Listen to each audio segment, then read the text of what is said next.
Hello everyone and welcome to episode 69 of the Nurtured by Nature podcast. Today I'm delighted to be joined in conversation by Danae, author of the recently published book Grass Isn't Greener, the Everyday Conservationist's Guide to Bringing Nature to Your Yard, and also the founder of Chasing Bugs.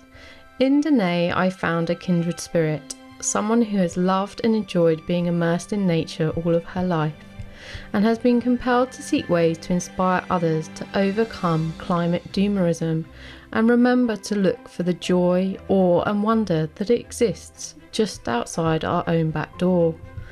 Danae reminds us that the small things we do matter.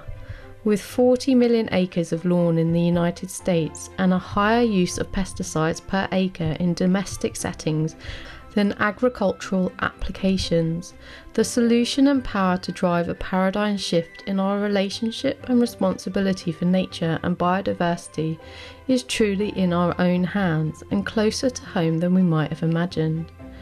This is a conversation about taking back our power, in realising that with simple steps and small changes we can create the momentum for effective change, as we remember that we are a part of nature, not apart from it, and that owning land is a privilege that comes with responsibility, to care for more than just ourselves and what we desire.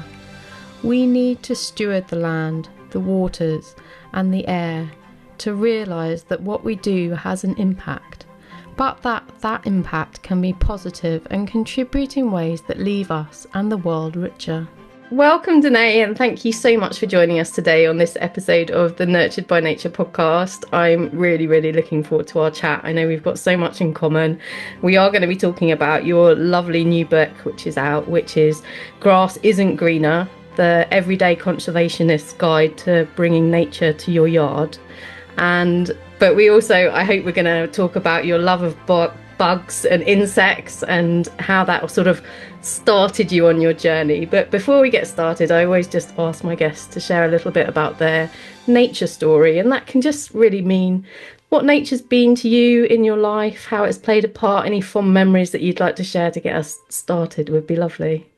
Yeah, I love this question so much. And I think this might be something that maybe a lot of people can resonate with. But, my entire childhood, when I was a young girl, I spent in nature. And I remember playing in our, what we called a creek. It was really like the neighbor's ditch, but catching tadpoles there and, catching fireflies in the backyard on summer evenings. My family camped a lot growing up, and I was the little girl who would have like a little palm full of sunflower seeds, and I would be laying, tummy down on the ground in hopes that like a chipmunk would come and eat out of my hand. I would also try to catch rabbits in the very cartoony way in my backyard with like a cardboard box stuck up on a stick, and I would have a string and a carrot under the box because I loved animals and I wanted to be close to them. But interestingly, I never viewed that local environment as being nature. To me, nature was something that existed in the Amazon rainforest, and it existed in like the African Serengeti. Wildlife to me was elephants and lions and tigers and cheetahs. I loved big cats. It wasn't local ecology. It wasn't backyard bugs. So I didn't really care about nature because I didn't see my own home and community environment as nature. Yeah. And I cared deeply about deforestation of the Amazon, but I couldn't have cared less because I didn't know about pollution happening in our local streams and rivers. And it wasn't really until I got to college, and coincidentally, I ended up taking one course called Humans in the Environment. Oh, wow, and it was my first real introduction to learning about local nature and ecology. And more than that, my personal impact and our community impact on that local nature. And things began to click. And like this domino effect, I was like, oh my gosh, I need to care about this. And it was life altering. And now I've spent my entire career focused on conservation and helping people see their connection to not just these beautiful places that, yes, are deserving of our care and attention and protection, like the Amazon, but our backyards are deserving of that same attention and care and protection. And that's what I hope to kind of reiterate for people is the backyard bugs are amazing and we need to look at them more and see them and care for them and appreciate them. Yeah, I love that. I mean, I'm guilty of that myself, having actually basically picked up and moved to South Africa to live in a game reserve and get involved in wildlife conservation at the age of 20. And it was a question of like, and I was a wildlife photographer as well, and it was very much like, that's where the wildlife was. And then I have in over the last 10 years, when I've moved back to the UK, just been much more sort of like actually trying to really appreciate what's closer to home. And although we don't have any of like the sort of big animals, oh, your lovely cat is joining us. That was perfect For timing. those on Big YouTube. animal, this one enters the screen. You said big cats, you love big cats. But it is important to, I think, help people realize that actually nature is all around us. And actually, I think sometimes people who care about the environment, and like you say, like what's happening in the Amazon, what's happening in distant countries and things, we can feel very powerless about being able to do anything there to really make a difference, because it is at arm's length to us. But in our local environment, we can make a difference. And that's really sort of what your book is all about, is this idea of like the small actions that you can take at home that can actually help move the needle for nature locally, and then of course globally, because it does have a global impact. It does. And you're exactly right. I think I work in conservation marketing professionally, my day job, and climate change and loss of biodiversity are marked by messaging around urgency and fear and huge radical change at the government and the corporate level often. And I think for individuals, and I see this rhetoric playing out, especially in spaces on social media, like I scroll through TikTok and there's this idea of climate doom. And we have a lot of young people in particular who want to do something but don't know what to do, right? We talk a lot about the power of your vote, whether that's your actual vote for certain legislators or politicians, or maybe it's voting with your dollar where we're choosing to spend money. But there's a lot more that we can do as well. You're right when you say that, nature can sometimes feel at arm's length when I'm like, yeah, I want to protect the Amazon, but I'm in a little rural neighborhood in Ohio, right, in the US. Like, what can I do about the Amazon? Well, yes, I can shop differently, but I can still have a climate impact by either starting or even stopping certain practices on the land that I live on. I can steward it very differently. And collectively, if we all begin to think and steward land in this way, we can have a massive impact. I mean, there's over 40 million acres of lawn here in the United States.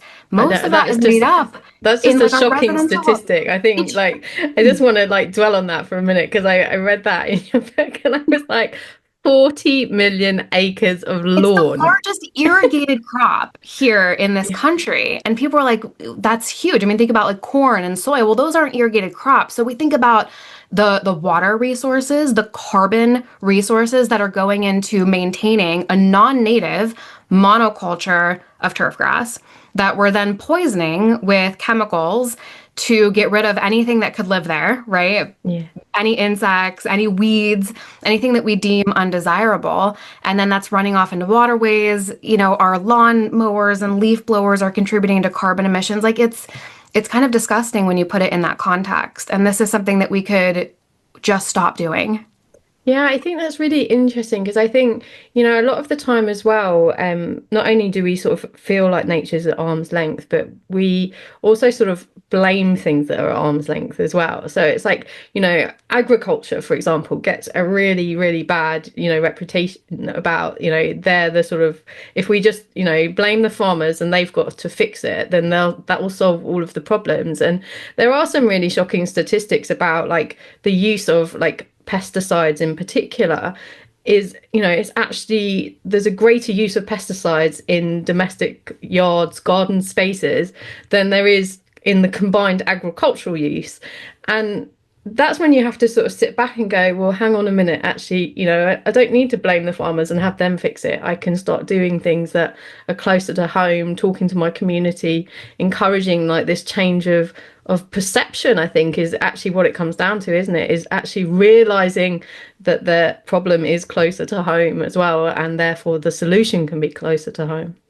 Exactly. It's very easy to pass blame, and I do see that happening a lot. In fact, I spent a good portion of my career working in agriculture. I worked for our local extension organization, and farmers do get a lot of the blame. That's not to say that like we should take the entire blame off, and there are certain things that we can change in the agricultural realm, but Yeah. part of that is consumer based too, right? Like here in the US, we eat a lot of meat, right? We have very meat heavy diets. And if we change our consumer practices, then we can help to change some of these bigger things too. But yes, that statistic of we apply more pesticides per acre or per hectare to our home landscapes than farmers apply to their fields.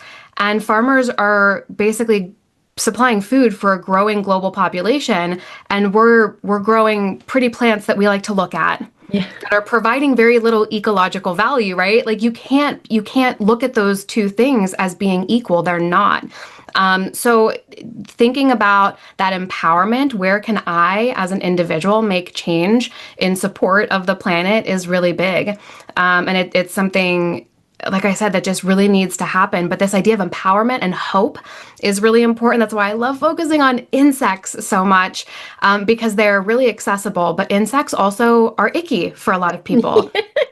Spiders are scary for a lot of people. So, how do we change the narrative and get people to see things differently in a way that inspires hope and Yeah. even just the desire to want to protect these things? How many times have you heard, like, wouldn't the world be better without wasps or without ticks or without mosquitoes?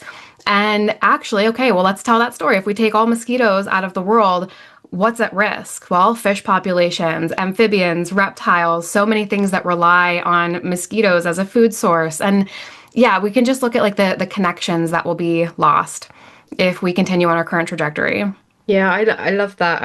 It's something that I'm really passionate about, and it's actually why I started the podcast, was actually to change this whole narrative that we have embedded in our culture around climate and this whole doomerism. And because, like you, I've spent a significant amount of time in conservation, like sharing like information for conservation organizations, and how that's presented to people and how they react to that information.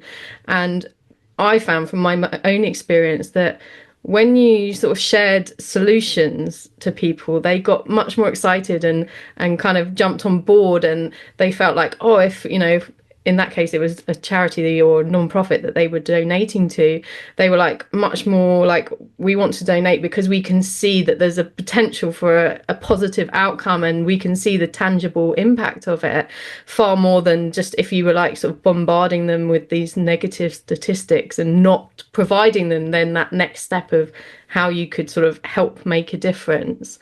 And I love the fact that you focus on bugs as well. I remember like one of my favorite pastimes when I was in South Africa was we used to have a light on the wall to light up one of the pathways, and me and a couple of the other guides out there, we would actually just spend hours of an evening because all these like moths and longhorn beetles would be attracted to it. And obviously there's masses and masses and masses of bugs in South Africa in a wilderness area. So we were absolutely spoilt for choice and could easily have dozens of different species there on an evening. And it's just this incredible world that I think, like you said, for a lot of people, they're not exposed to it, or their first experience of it is very negative. It's like, oh, I'm scared of spiders, or it's a cockroach or some other, a wasp has stung them, or some, they've had some sort of negative experience, and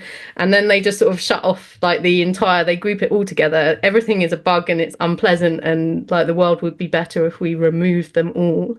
And it Yep. is important to have these conversations where people start to understand like that there are reasons why the bugs are there. Like they're not just there to make their lives miserable and like cause them injury and things. And actually, they do have an incredibly important role in our intricate web of life. And that was, I think, it was around a decade ago, wasn't it, that you got started with chasing bugs, isn't it? Is your sort of one of your sort of jumping off platforms for yourself. Yeah, so I think I started the Chasing Bugs website officially, yeah, about 10 years ago. I was on maternity leave after having my first son and, sitting at home, I remember with a baby, and that's when I started my website, chasingbugs.com, and it has grown so much from there. When I started the platform, it was really a way for me to share really like technical information about how to photograph insects close up.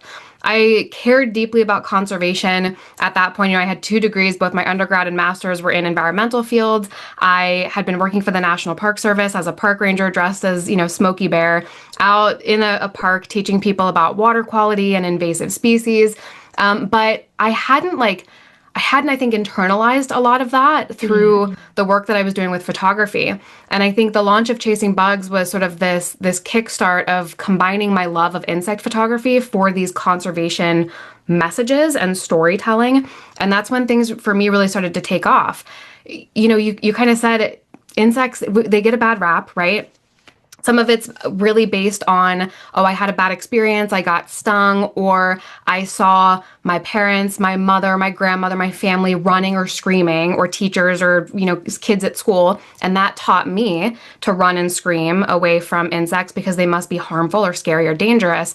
But then it's reinforced in media, right? How often do we see insects or spiders as the heroes in children's movies or books? Sometimes we do. There's a couple of examples where that happens, but more often than not, they're villains and they're Yeah, and they're in vilified. horror movies and things, aren't they? And then even media attention, I think about some of the recent headlines. So we have a big cicada emergence, a 17-year cycle cicada emergence happening here in the eastern United States. And it's literally happening in real time right now. And some of the headlines say things like cicada invasion, right? The language that we use, it's like it implies that it's unnatural, that they're invading, that we need to be scared. That matters. The language that we use to describe some of these things is really important. And if you look at insects in headlines, it's usually marked by very scary, almost like militaristic language. So we need to change that. Now, when we see the other sort of end of the spectrum, the opposite narrative, bugs as good, we tend to only see that around what I like to call the poster children of the bug world. And here in the US, that's the monarch butterfly, right? Everybody loves the monarch, and we should. The monarch's wonderful. We know that, there's been huge studies on their population, and we know that they're in decline. Telling people go out and plant milkweed is a very tangible, easy action that we can take. So we can kind of connect the dots. But then when we focus all of our attention on just one species, we lose sight of the other literal million species of insects, that are also in decline. We have 40% of insect species that are at risk of decline. And what's interesting with like the monarch is I see a lot of people going out and planting milkweed. And it's like, yay, that's wonderful. Milkweed supports a lot more than just monarch butterflies. We also have a number of like native beetles and different insects that rely on that as a host plant. And yet you can Google search milkweed pests and you see article after article after article of people saying, how do I get rid of these other insects on my milkweed? Insects that are native. Yeah. Because they didn't plant the milkweed for the milkweed bugs or the milkweed beetles, they planted it for the monarchs. And now they're like, well, selfishly, they only want to see monarch caterpillars on these plants. And, we have to look at the bigger picture and the bigger ecosystem. What's interesting about this in particular is research shows that milkweed plants with a higher like diversity of arthropod or insects on the plant shows that we actually have higher monarch larvae survivability. Oh, wow. The monarch caterpillars will do better when there's more for the birds to come in and feast on. Which kind of makes sense if you think about it, like, but it's one of those things that someone actually almost has to state to you, doesn't it? And then you're like, oh yeah, well obviously, like if they're not the only caterpillar. Be there too. Like it's It's biodiversity and it's needed and every little thing plays their own role. Even the things that we think of as the bad bugs, the mosquitoes and the wasps and the other creatures that are often vilified. We need them all. Yeah, I think it's I'm in quite a few gardening groups and I love gardening and I think it's a really powerful I guess tool really in our toolbox for helping with like the biodiversity crisis and climate change. And it just requires like this complete mindset shift from what we've kind of been indoctrinated into, and like appreciating the bugs I think is so important. I mean, there was a post I was reading the other day that was like someone was like, oh, I've got lots of aphids on my and green fly, black fly on my roses, like I'm trying to have a nature friendly garden, but like what can I do? And even in some of like these designated wildlife communities, like some of the solutions are anything but insect friendly. And I mean, I personally sort of said to the person, I was like, well, what can you do to support the plant so it's able to still continue to thrive while it's got, it's supporting an insect population that should be there, and then will also go on to support other animals, birds, and things like that. And it's just trying to reframe it, isn't it? And rather than seeing these things as sort of villains and, goodies and baddies, it's actually like, they just are, they need to be there, provided, of course, that they're a native, Right.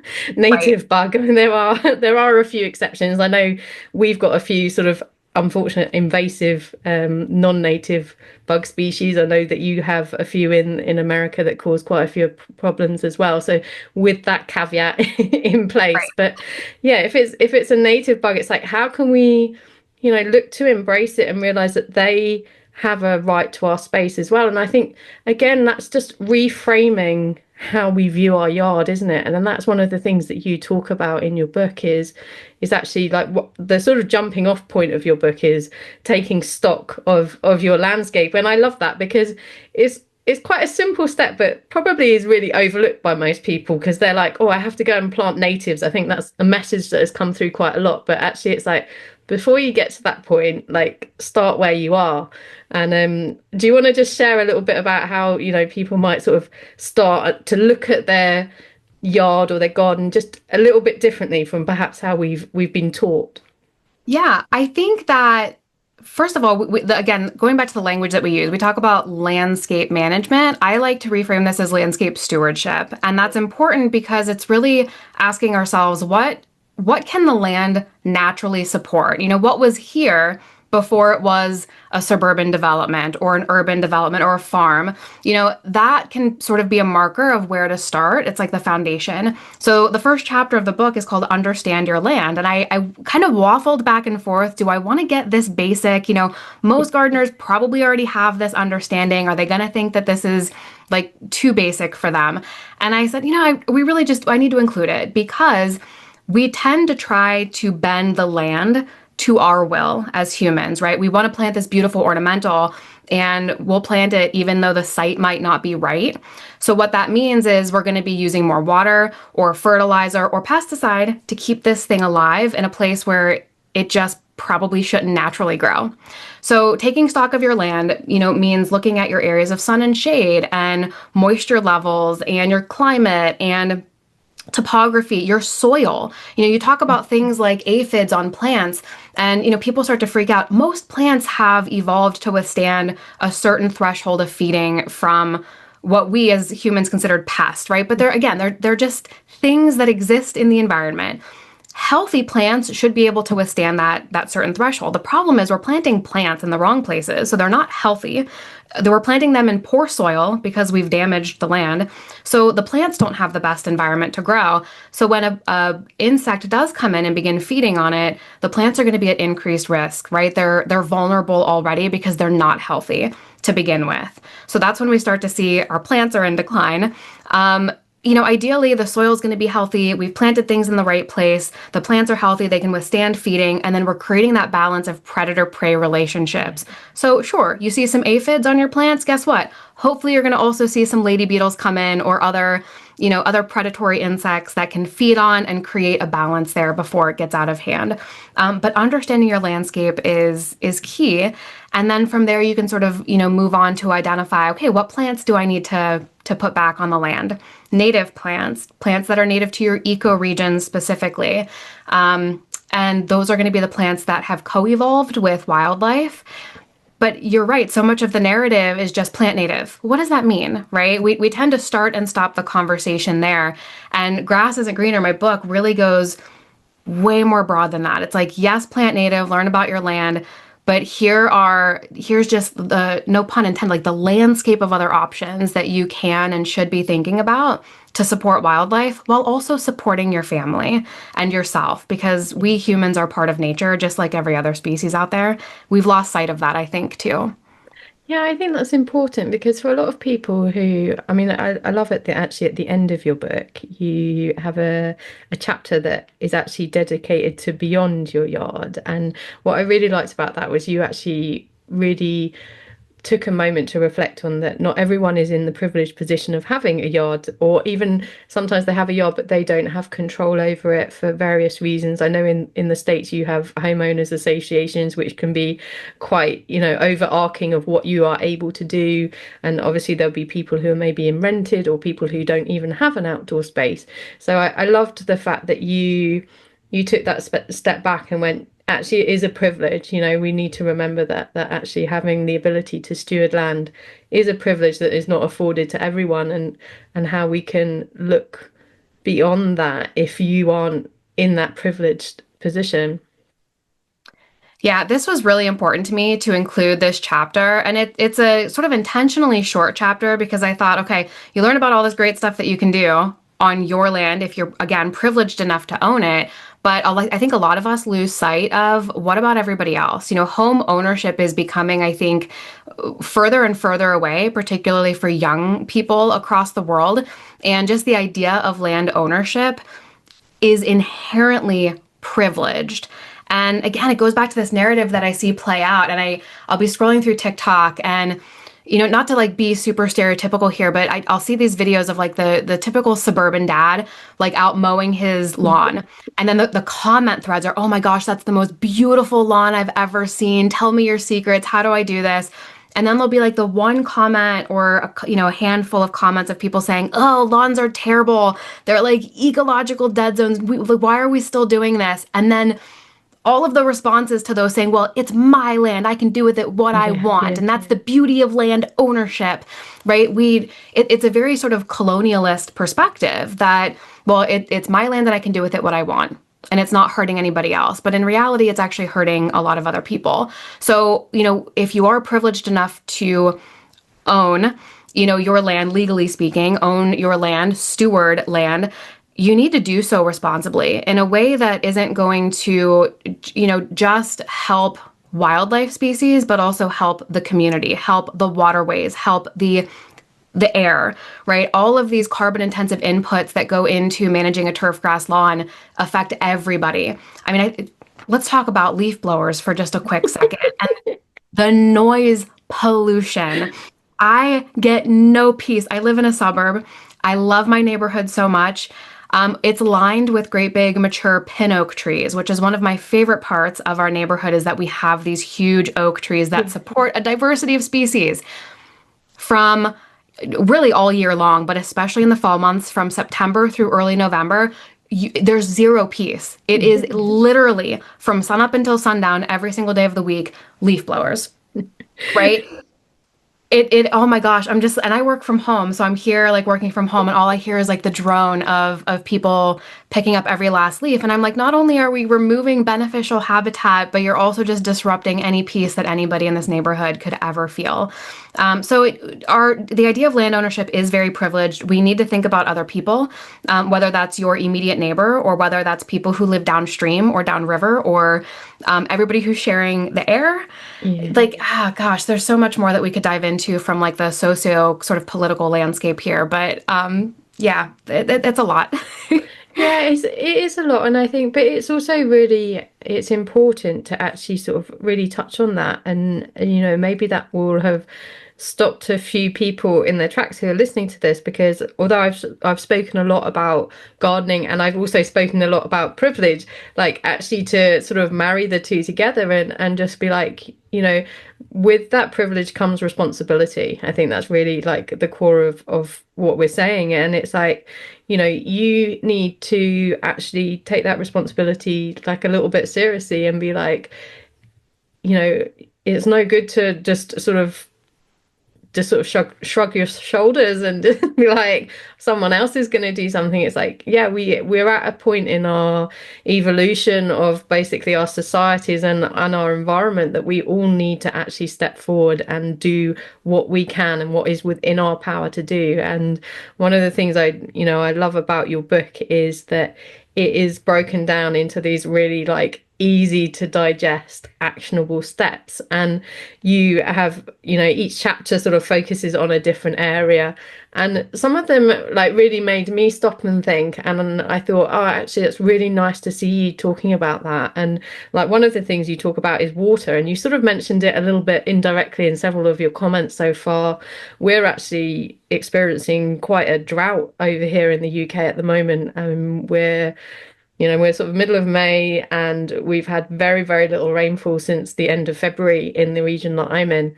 And, we're sort of, although on the surface, some of the rainfall charts don't really tell that picture, because when we've had rain, it's been really heavy. So, like, we had a really heavy downpour, like in late March, which meant like we kind of had our month's worth of average rainfall, but it fell in like, sort of 48 hours rather than spread out nicely across the month. And we're looking at sort of the hay fields that should be growing should be really tall. The grass sward is very stunted.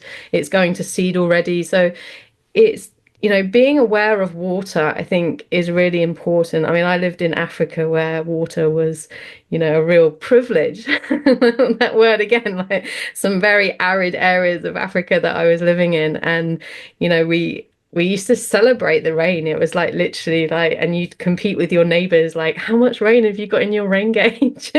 Because it was such an important resource, and you were so acutely aware of it and how it was used. And just, I guess you just sort of honored and respected it. And I think, generally in the UK, we have a lot of rainfall. So we can be a little bit more negligent with our water uses, and it's only when we have like these periods of drought where we're like, oh, actually, hang on. But that's the another side of lawns as well, isn't it? Is like we have to, they need irrigating. They need, particularly when you're mowing them all the time. So they're really super short as well. They're not resilient to lack of rainfall. And, being aware of water is really important.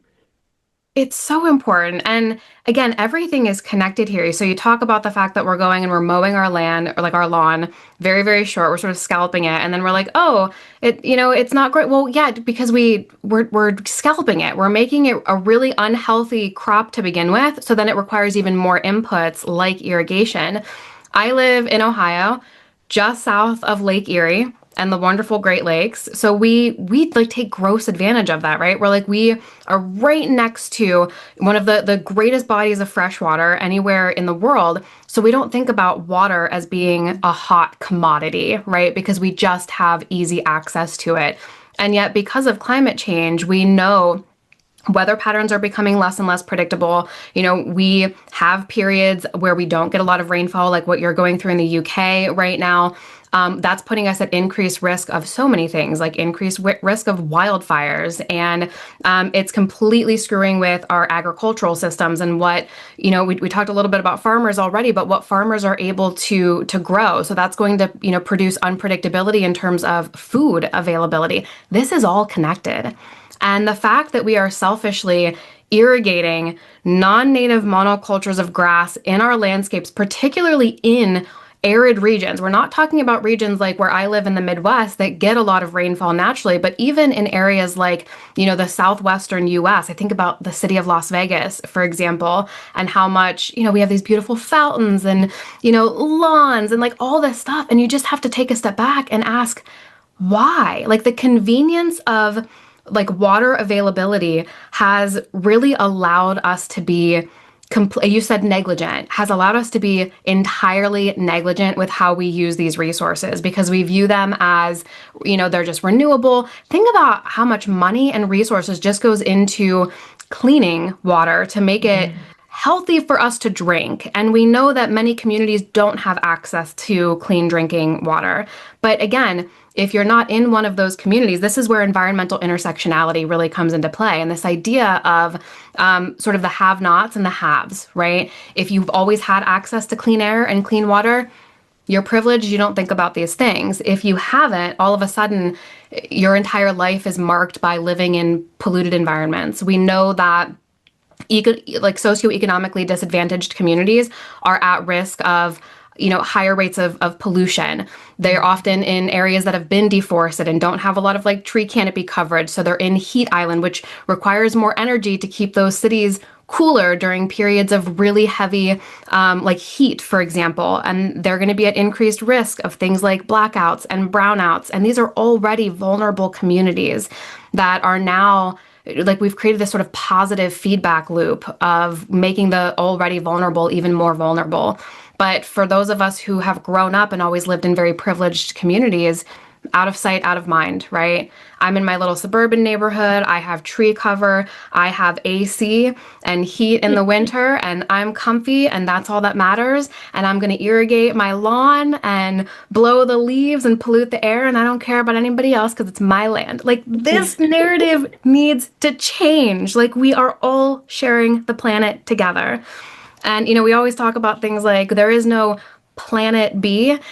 That's become so cliche, but oh my gosh, like if we could just like internalize that message and realize that everything that we are doing in terms of how we're like managing our own backyards impacts us and our children and our pets.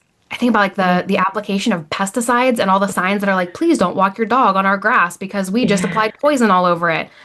Why are we doing this? Yeah, or even worse, when they don't even put up a sign, I think. You don't even know. You don't even know that it happens, and your dog walks through it, and they track it. And oh my gosh. And then they lick it off their paws. Yeah, there are studies that show that there is some of the increase in cancer in pets is linked to a lot of the applications that are being used in people's gardens. That they're like, well, I can just walk into a store and buy it, and I'm being told that it's perfectly safe, and it's like, but it's really not. You have to question that. Yeah. And I think that you've got another section in your book which is about how you can make alternative choices of how you want to control pests and things. But something that you do talk about, which I actually loved, was you suggest some alternatives to grass as well, so that you can still have that sort of lawn effect, which can be particularly beneficial, I think, if you're in an area that needs you to maintain a certain image, but actually it's far more beneficial. I don't know if you want to share a few of those ideas with people because they might not be aware of them. Yeah, so there are absolutely alternatives to turf grass if you want to be more environmentally friendly, you want to support pollinators, but you don't want all of the inputs that go into that. And it doesn't have to be all or nothing. We're not saying rip out all your turf grass and replace it with a monoculture of this other thing, but maybe you can start to incorporate these. So one of the big ones here in the US are clover lawns. There's like micro clover that you can get to that stays really short, so you don't have to go and mow your landscape. A lot of these species are not native here in the US. I think some of the clovers are actually native in Europe, so they might be closer to where you are, and that could be a great alternative. And people start to question, well, is it okay for me to plant clover here, like in my US backyard, even though it's non-native? And what I invite people to think about, again, doesn't have to be all or nothing. You can think about what's good, better, and best. So if a good step for you is replacing turf grass, that carbon-intensive and water-intensive turf grass, with clover that's going to require less irrigation, require, no mowing at all or a lot less frequent mowing, it's still a really great solution. Plus, you're providing some forage for the bees, even though it might not be native. Some other alternatives, and this is something that I personally love, is moss. Moss tends to really love shady environments. I mentioned before that my street is lined with pin oak trees, which cast a lot of shade in our front yards. Naturally, we have a lot of moss in our front yard, which I love. I think it's beautiful. Not terribly resilient if, like me, you have children who are constantly running through the lawn. Or we had a little like electric car when my kids were toddlers that they would, kind of move around the yard on, and the tires, the plastic tires of that little car would like rip up the moss very easily. Pets can also rip it up easily, but moss is so beautiful. I will say I've seen a lot of my neighbors go out and like just like ripping the moss out of their lawn because they want the turf grass. And I'm like, oh my gosh, give it to me. Like if my whole front yard could be moss, I would be so, I'd be so grateful.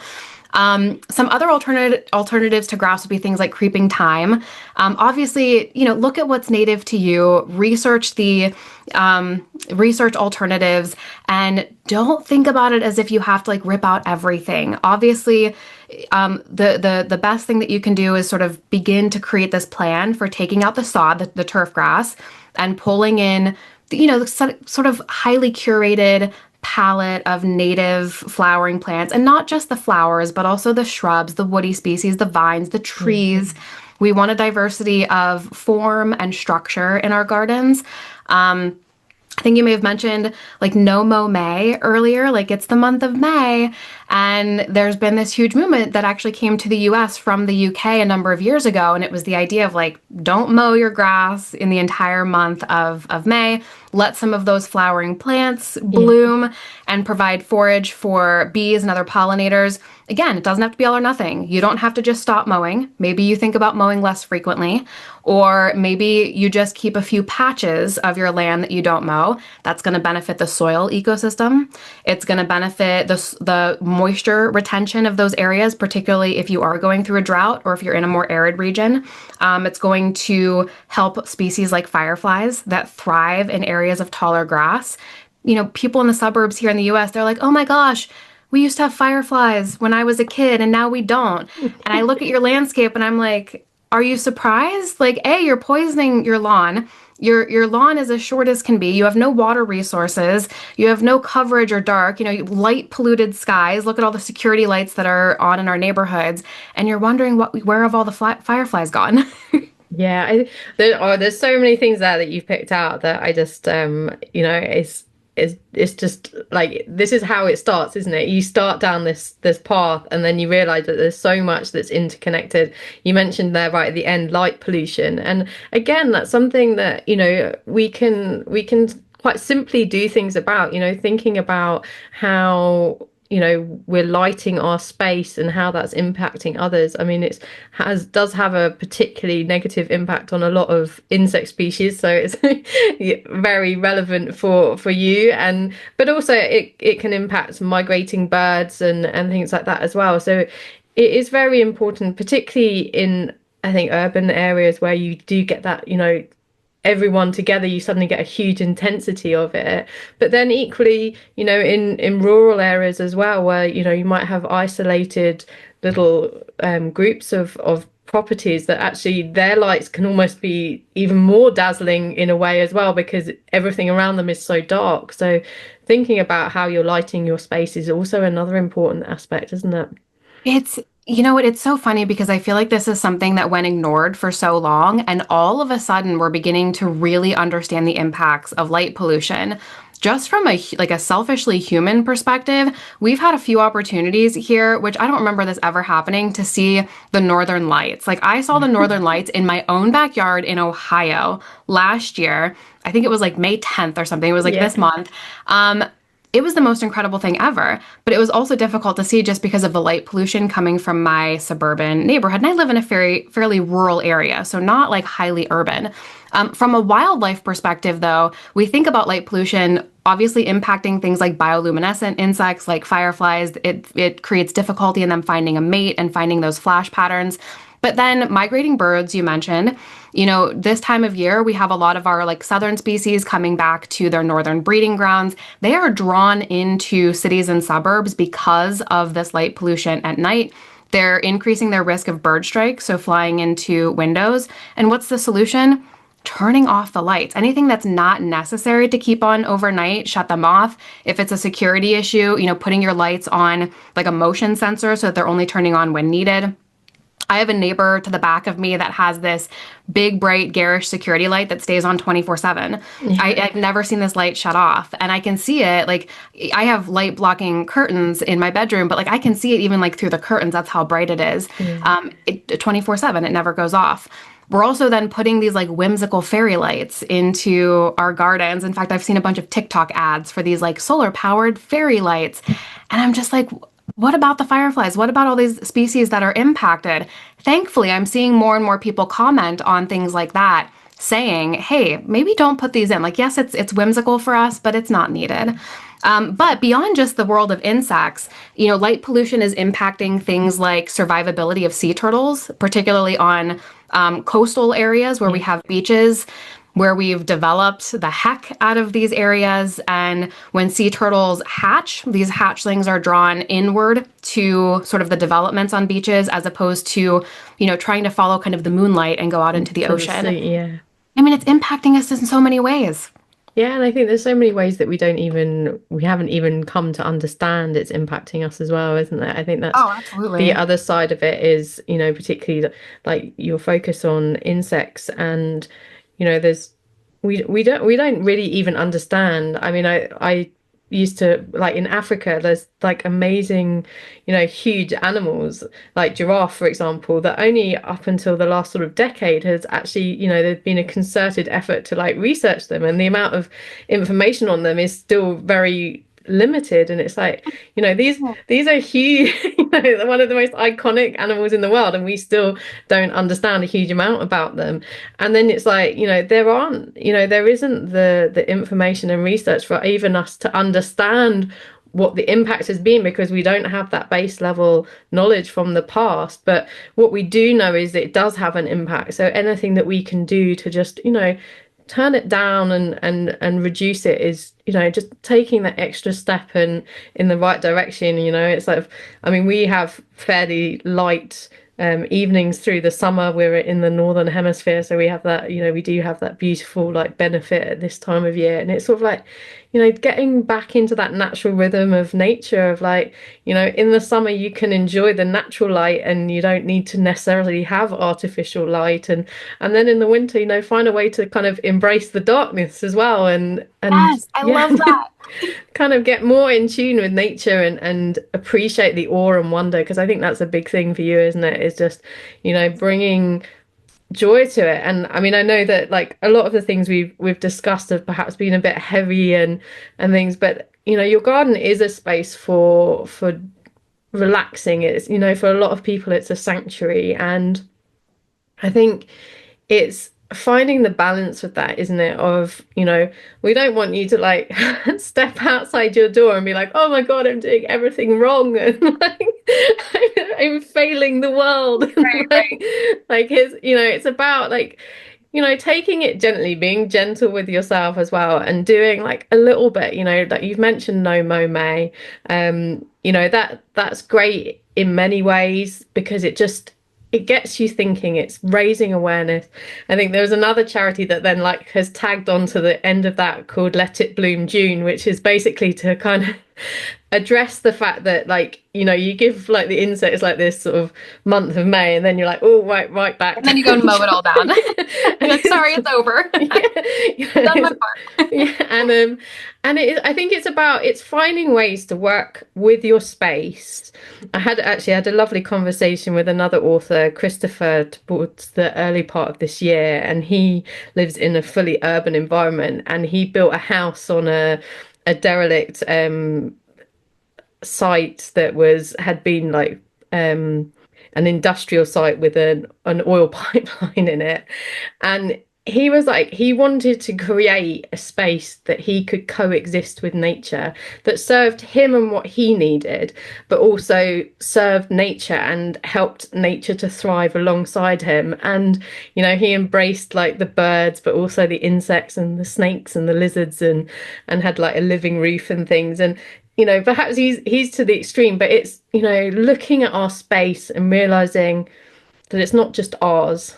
It's a space that we can share, and you can get joy from that. I mean, we've got lovely birds in our garden, and you know, you go out and you know, there's my partner has answered a few business calls in the garden over the last few days, and actually people on the other end of the phone have been like, "Where are you? I can hear all the birds singing. Like that's like, where are you?" And Isn't he's like, that "I'm just in wonderful? my garden," Yeah. and yeah, it's you know, we have got a little bit of an island. We're in a rural area surrounded by, you know, intensive agriculture, and you know, some neighbors who aren't as excited about about nature as I am.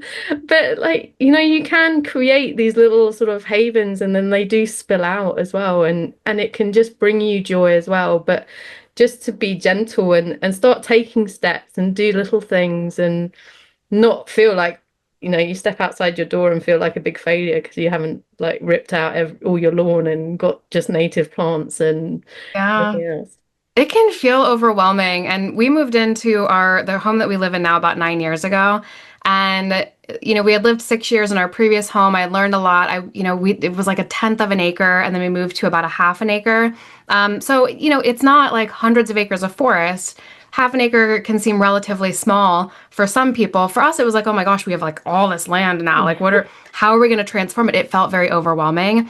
And I felt this sense of paralysis almost immediately. Like, I want to transform it overnight, in part because I'm worried about what the neighbors are going to feel. This can kind of be, you know, a messier process, and I don't want the neighbors to like be mad at us, because maybe I just care a little bit too deeply about what the neighbors think. Um, so I was very impatient, and that led to almost a sense of paralysis of, well, if I can't do it all overnight, then I'm not going to do anything at all. And then finally, we were just like, we got to start somewhere. And we started with literally a 10 by 10 plot of turf grass that we removed and replaced with native plants. And that has turned into now, you know, several garden spaces that are hundreds and hundreds of square feet. You know, we've installed about 500 to 600 native plants in one bed in the front, and like the small strip of sunlight that gets just enough sun between the shade of the oak trees. But, you know, you mentioned something that's really important to me, and it's this idea that we, as humans, are part of nature. We've kind of rendered ourselves distinctly separate from it. And what I like to say is we think of ourselves as being apart from, like, we've rendered ourselves apart from nature. We need to consider ourselves to be a part of it. And we're a species just like anything else. The land that we live on can absolutely support a diversity of wildlife while also supporting our needs, both on a physical level by way of maybe producing food. I have a whole chapter in the book about, you know, like having a food garden and how that can help reduce waste, and, you know, composting and how that can contribute to things like soil health. You know, these things are not mutually exclusive. It's not supporting me or supporting wildlife. It's supporting us collectively.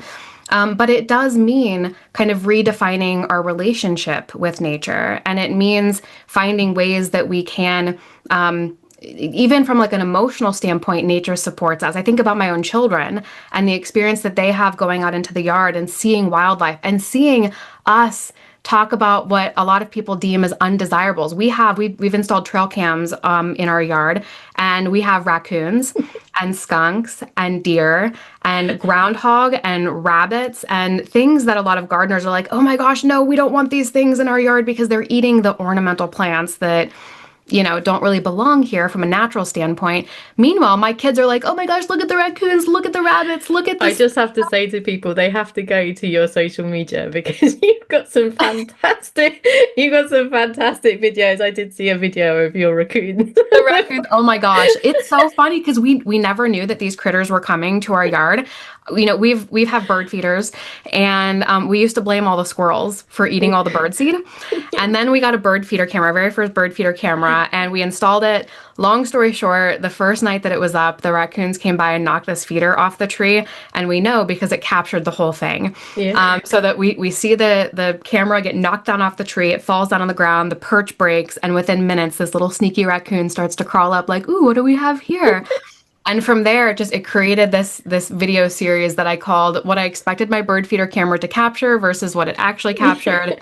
Ended up going like massively viral all over TikTok, and it just, it started to create this, like, even my own sort of redefinition of what my yard was supporting. I've told people I feel like a Disney princess. I feel like Snow White. We live in a suburb, and yet I feel like we live in a woodland. Look at all the critters that our yard is supporting. And now I go out in the middle of, like late June, early July, middle of summer, and the trees are lit up with more fireflies than I have ever seen in my yard ever before, because we're being very thoughtful in our approach to stewarding it. So I'm just like, I live like a little fairy tale princess in a woodland in the middle of a suburb. I love that. Like we all need to go out and be Snow White. I think I Yes. just love that image because she trails around with all the birds. And I love it. I love the birds, and I love the raccoons, and I just so great.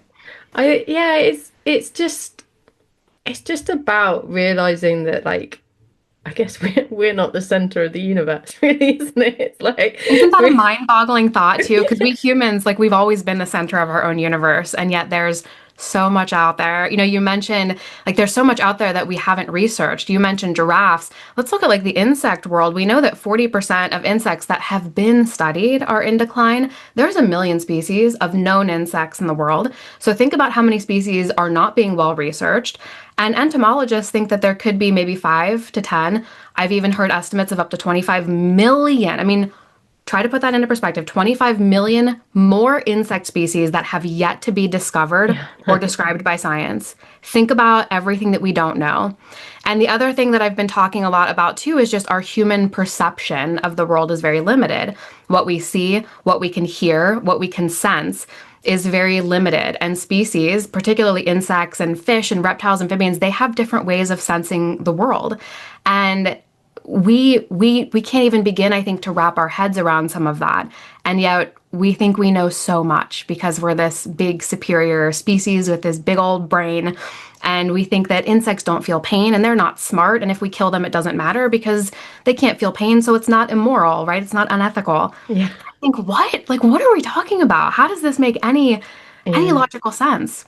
yeah. It's a whole, like, just brain shift, really, isn't it? Is like, actually, when you start looking at this, I had a lovely conversation with two people about, like, the wisdom of trees, and, like, one of the things that they referenced was the science that's showing that trees scream when they're short of water, and it's like, Yeah. you can't, and then you're like, oh my God, like, there's so much that we just have. Some of it is there, and there's scientific information that is just being dismissed, and some of it is just stuff that we don't actually yet know. And I think it's just realizing as well, like, having that humility to be like, we've lost a lot of our relationship with nature and the natural world, the wider world, that perhaps some of our ancestors would have had because their lives were much more intrinsically linked with it. And we are refinding our way back to it, and just realizing that our impact can be far greater than we realize, and actually just having this little bit of a conversation with ourselves of, it's we need to look at the greater whole and the greater good, and just be thinking beyond ourselves, and sort of trying to benefit as much as we can, and trying to make the choices with the information we have now. Unfortunately, we are getting amazing information coming through. There's incredible people like you in the world who are helping to almost translate, I think, some of the scientific information to sort of lay people, so it's much more easy to digest and understand. And I mean, there's a lovely quote that I've always loved, by Mary Angelou, which is, we do the best we can until we know better, and then we do better. Along those lines, anyway. I think I I might have love got it that. slightly wrong, but That's the thing, isn't it? It's just realizing like we might not have all of the answers at this point, but we do have a lot of information that we can get started with. And I think your book is great. I know it's a lot of it is slightly US centric, but it is also universal. I think anyone anywhere around the world can read it and take something from it for their unique environment. And just, maybe just pick a chapter from your book and be like, oh, actually, I'm gonna, maybe look at composting, or I'm gonna maybe look at, not mowing my grass, or even, like you were saying, like in No Mow May, sometimes you just mow different sections of it. Having different heights of grass can be incredibly beneficial as well. And one other thing I did notice that you talked about, which I think I see a lot of people mention, is ticks. And like there's a lot of fear around, you start leaving longer grass, then you're going to, have more of a problem with ticks. And obviously, ticks are something that, they do carry diseases. So there is, almost a sort of a bit more of a justifiable understanding why people are quite cautious about that. But you had some great ideas in your book of how people can sort of mitigate some of the risks. I don't know if you'd like to just share a little bit about that as well. Ticks are definitely of increasing concern, and especially I think with climate change, we're starting to see some shifts in their like population and where they're coming into, at least here in the US. So, and you mentioned the vector disease. So obviously concern, and this is one question that I get a lot from people is, am I going to bring ticks into the landscape if I leave the leaves or if I let the grasses grow a little bit taller? Research shows that tick prevalence tends to be really heavy in these marginal areas between highly cultivated landscapes and sort of more natural areas. So this would kind of be like at the margin of a forest edge, for example, Yeah. where there's a variety of almost like shrubby and grassy and like mixed height vegetation. So the more that we can do to kind of reduce those areas, the better. Again, when we're talking about wildlife gardening, we're not saying just, let everything go. Don't worry about managing your landscape, let everything go. That's not the way to bring back nature, right? You're gonna upset your neighbors. You might end up with a city fine or something from your HOA if you live in one. So what we can do to reduce risk habitat or tick habitat is think about those marginal areas. And if you do happen to be privileged enough to have like a forest or something that is very natural, creating these like several feet of like borders. It could be gravel, it could be something more natural like mulch, but making sure that there is a nice natural sizable border between these The buffer zone natural almost. areas. Yeah. Yeah, like this kind of buffer zone, exactly. Because ticks aren't going to be able to kind of, bridge that gap between that buffer zone and come into areas of, let's say, your more cultivated landscape, like lawn, where your children or your pets might be actually playing outside. I also recommend there's a little activity where you can create these little natural kind of tick tubes, which is basically taking natural material like a cotton ball, or it could be dryer lint, depending on kind of what detergent you use. You'd want to use something that's only treated with like a natural detergent or no detergent. And you would basically soak it in, if this is legal, I don't know about UK, but we have like a permethrin, which is a pyrethroid-based synthetic pesticide. And I know some people are like, oh no pesticides. Permethrin is a little bit different in that we're not talking broad spectrum, like we're going to go out and spray a bunch of stuff. You actually soak the fabric, or in this case, a cotton ball, let it dry completely. You could stuff all those cotton balls in something like a very natural, like cardboard tube, a toilet paper tube, or paper towel tube. And then you can put those on the margins of your landscape if you have something like mice, because mice tend to vector ticks. And the mice will take that treated material back to their nest. It won't hurt the mice, but it will kill off any ticks in that mice nest. So the ticks won't be able to develop and grow and then get out elsewhere in your landscape. So that can be a good way to mitigate ticks, but in a way that, again, you're not just out there like broad spectrum applying really harmful pesticides. We want to reduce pesticides as much as possible. We also want to bring species back into the landscape. Like here in the States, like opossums are known to eat a lot of ticks. Some of the research that shows that they can eat like an absurd number of ticks might be over an overinflation of their benefit. But again, if we have this balance of predator-prey relationships, we're going to help keep those, what we as humans consider pests, we're going to help keep them in check. Yeah, I think that's the important thing to remember, and it sort of goes back to what we mentioned earlier about that sort of aphids on people's roses and things. Is there is going to be this sort of transition time where you're moving from you've got this highly managed landscape to something that is much more friendly to wildlife and yourself and your family. And during that time you're going to see these sort of peaks and troughs of various species that come in and dominate, and then you have to wait for the sort of the natural predator to catch up with them, and that's just the cycle of nature. We have an amazing site in the UK called NEP, which is one of the big rewilding places, and they've got fantastic books, and I think they've done a film as well about their journey of rewilding this big estate.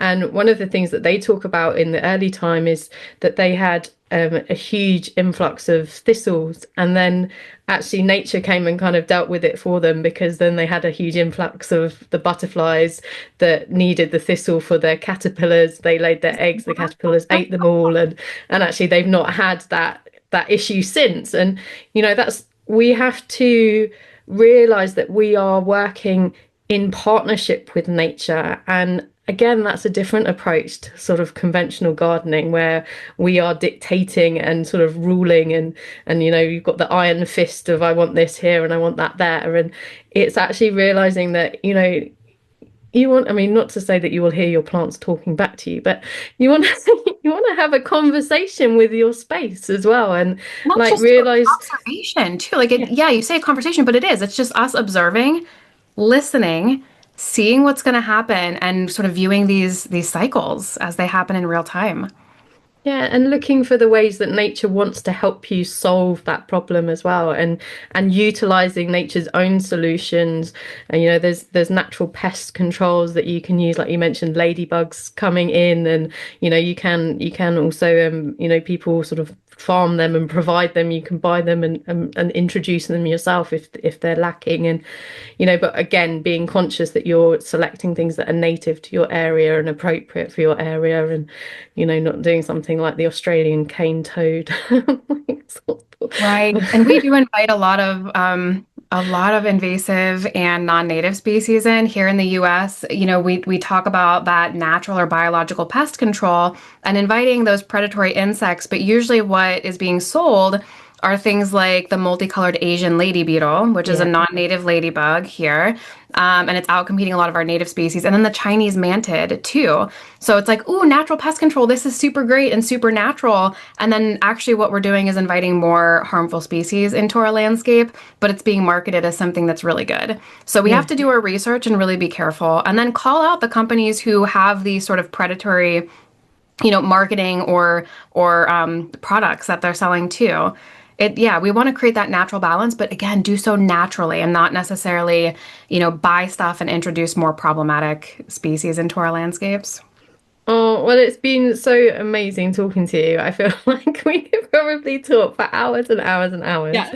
and still have far more to say. But I probably feel like we probably have to wrap up for this episode. But if there is anything that you would just like to share with people, I'm going to have, for people who want to go out and grab your book, I'm going to have links to that.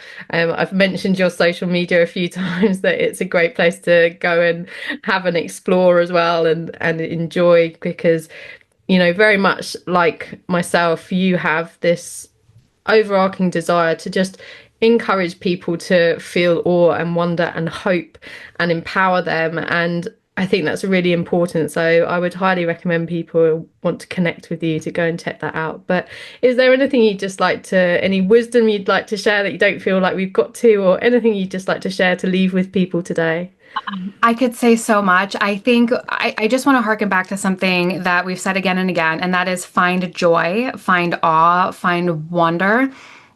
This all exists right beyond your doorstep, whether you live in a suburb, a farm, a house, or an apartment. There is so much wonder right beyond your doorstep, even in the species that feel so common. I look outside and I see things here in my Ohio backyard like robins or cardinals. And yet when I sit and I actually observe them and I watch the robins, the mom and dad like bouncing around the yard, teaching their little new fledgling that just fledged the nest how to find worms, it's like I'm seeing it for the first time in my life because I took a moment to slow down and actually observe. These are things that I've seen every day of my life, right? For almost 40 years in Ohio, and yet I'm seeing it with new eyes for the first time. So, think back to like your childlike curiosity, you know, bring that back into your life.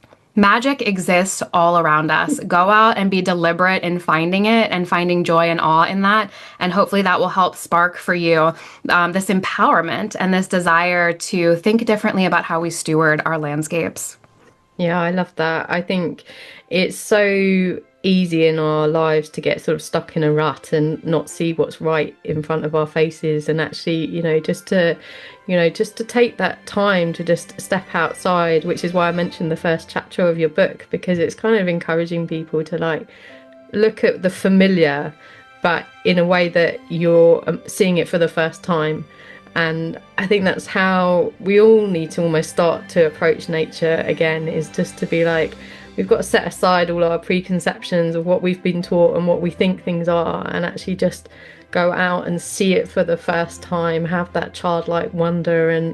And your passion for bugs, and hopefully we've inspired a few people through this to start looking at insects and bugs differently, because they're something that is accessible to everyone. And it's, I love that it's a kind of gateway species that you can, or multiple species I should say, that like you can just go and see, and you're like, it's exciting and it's amazing, and you can just suddenly see like there's this huge diversity of life that is literally at your doorstep. And yeah, well, I would highly recommend your book. I think it's fantastic. It's a great guide. It's very easy to digest. It's full of wonderful ideas, not just about, at home, but just how you approach life and interact. And yeah, and I hope that we get a chance to talk again, actually, because I would love that. there's so much more we could talk about.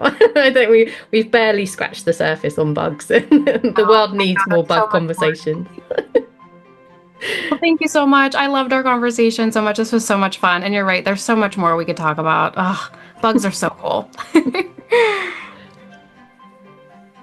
Thank you so much for listening to the Nurtured by Nature podcast. I truly hope this conversation has brought some hope and inspiration into your life. I would love to have these messages ripple out across the world. So if you can, please share this episode with your friends. Leave a review on your favourite podcast player, and make sure you subscribe so you don't miss the next episode. I would love to hear from you, so please feel free to connect with me on the links provided in the podcast description. But most importantly, thank you so much for being a part of this journey with me. But don't forget to simply get out there and enjoy the natural world.